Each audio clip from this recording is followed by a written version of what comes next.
A postura quântica é quando a gente decide olhar a realidade como ela é. Quando a gente decide renunciar à nossa vontade de que tenha sido diferente, de que seja diferente daquilo que é, né?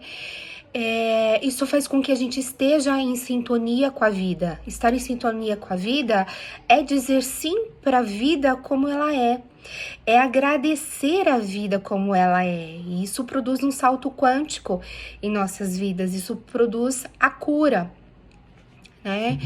Eu costumo dizer nos meus encontros, nos meus workshops, nas aulas, que a vida, ela é um movimento de onda. Quando a gente faz um exame eletrocardiograma, a gente vê isso no exame, né? As ondas. Quando o movimento é linear, reto, é porque não existe mais vida. Então, a vida é um movimento de subidas e descidas. E geralmente o ser humano, quando ele está nesse processo de subida, ele resiste, porque é um processo cansativo, muitas vezes é um processo doloroso, sofrido, né? Quando a gente resiste, a gente não quer olhar, a gente não quer subir, a gente cansa. Isso faz com que a gente não consiga agradecer a realidade que faz com que a gente não enxergue, não resista a olhar para aquilo que está nos causando dor, que está nos cansando, né? Então não é um processo fácil agradecer e dizer sim a tudo que né? É um processo, né? A gente não consegue fazer isso do dia para a noite, é um treino contínuo, né? Mas essa teoria quântica, né? Essa teoria sistêmica já nos ensinou que é quando a gente consegue fazer isso que a gente dá um salto quântico, que a gente caminha para a solução, caminha para a cura. Porque a vida ela é feita de opostos, né? De energias opostas. Tudo que foi criado na vida tem as duas partes opostas, a luz e a sombra, né? O feminino e o masculino, o medo e a coragem, o amor e o poder, né? Para eu saber que existe uma parte, eu preciso experimentar a outra parte, né? Como é que eu vou saber o que é luz se eu não conhecer sombra? Como é que eu sei o que é feminino se eu não souber o que é o masculino? Como é que eu sei que eu tenho coragem se eu não experimentar o medo, né? Então, tudo isso faz parte da vida. Então, quando a gente tá nesse movimento de subida e resiste, a dor, eu estou excluindo a dor, eu quero excluir aquilo que dói, fica faltando, né? Fica faltando a parte daquele contexto, daquela experiência, né?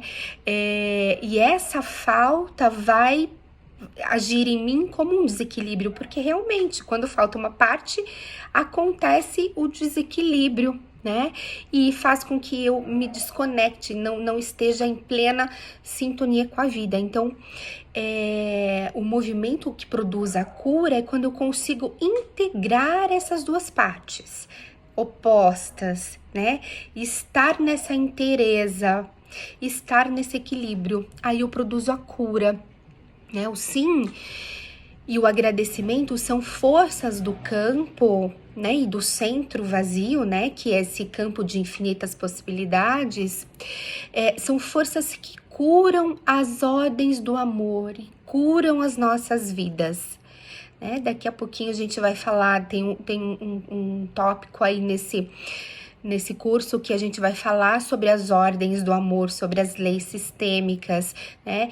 Então, o sim e a gratidão são forças que traz de volta a ordem que se perdeu, né? Em algum momento, né? Se perdeu porque eu excluir algo ou alguém, ou porque eu não honrei um passado, né? Então isso entra em desordem. Quando eu digo sim, quando eu agradeço, a ordem pode se restabelecer. Em nossa vida, as coisas mudam quando deixamos de olhar para o problema, quando aceitamos plenamente para depois soltá-lo, né? Deixar de pensar nele abre-nos a vida como ela é, a partir da aceitação incondicional, do agradecimento e do respeito. O problema se transforma em outra probabilidade, sempre melhor para todos que a anterior, né? Todo problema, todo conflito, ele tem uma justa razão de existir, né? Ele veio trazer uma mensagem, veio trazer um ensinamento, né? Quando eu excluo isso, né? Ou quando eu só olho para isso e não olho para outra parte, para o benefício, para o aprendizado que contém nesse problema, né? Eu tô na exclusão, então eu saio dessa sintonia, né? Eu não consigo, eu só vou conseguir aceitar as coisas como são, eu só vou conseguir dizer sim a tudo como é quando eu entendo essa justa razão, né? Eu tô vivendo uma doença, por exemplo, eu tô vivendo uma doença muito grave, né? E isso tá me fazendo sofrer muito. Eu não tenho força para realizar meu trabalho, eu não tenho força para viver, estar junto da minha família. Isso me traz muita dor. Se eu foco só nisso, nessa dor, nessa sensação de fraqueza, de impotência, se eu foco só nisso, só nesse problema, eu não consigo entender qual a mensagem que tá por trás da doença. Muitas vezes, uma doença, ela vem nos avisar de que é importante a gente voltar para a vida, né? Em algum momento a gente se desconectou dessa força de vida e aí vem uma doença para nos avisar que é importante, que eu preciso retomar esse fluxo, ou que eu não estava me cuidando, ou que eu não estava olhando para mim, ou estava fazendo muito para o outro e menos para mim, então isso me gerou um descuido e a doença veio me avisar para olhar para isso, né? Geralmente uma doença, ela traz contida nela, na dinâmica que está por trás dela, é de exclusão. Algo está sendo excluído, algo não está sendo visto, né? E é só quando a gente consegue enxergar o todo, a outra parte, né? Que geralmente é a parte que a gente tá excluindo, é que a gente consegue dar esse salto quântico, é que a gente consegue produzir essa cura.